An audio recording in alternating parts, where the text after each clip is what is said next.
Ang tsismis, isang sulyap sa likod ng mga usapan. Ang tsismis ay parang hangin na hindi mo nakikita, pero ramdam mo ang epekto. Ito ay ang pagkalat ng mga kwento tungkol sa buhay ng ibang tao, madalas na hindi beripikado at kung minsan ay may halong dagdag. Sa ating kultura, ang tsismis ay maaaring magdulot ng saya at libangan, lalo na kapag ito ay tungkol sa mga kilalang personalidad.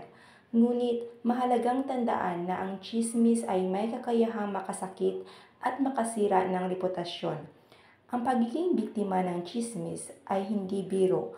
Maaari itong magdulot ng kahihiyan, lungkot at pagkawala ng tiwala sa sarili.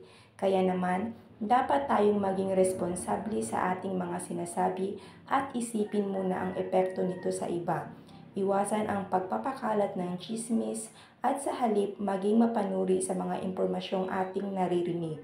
Sa ganitong paraan, makakatulong tayo na magkaroon ng isang lipunang may respeto at malasakit sa bawat isa. Kung may marinig kang mga sabi-sabi tungkol sa isang tao, huwag maniwala kaagad dahil maaaring kinamumuhian mo na ang isang tao nang dahil lamang sa maling hinala. Gossip, a glimpse behind the conversations. Gossip is like the wind, invisible, yet its effects are felt. It involves spreading stories about other people's lives, often unverified and sometimes embellished. In our culture, gossip can bring joy and entertainment, especially when it concerns celebrities. However, it is important to remember that gossip has the power to hurt and damage reputations. Being a victim of gossip is no joke. It can cause shame, sadness, and loss of self confidence.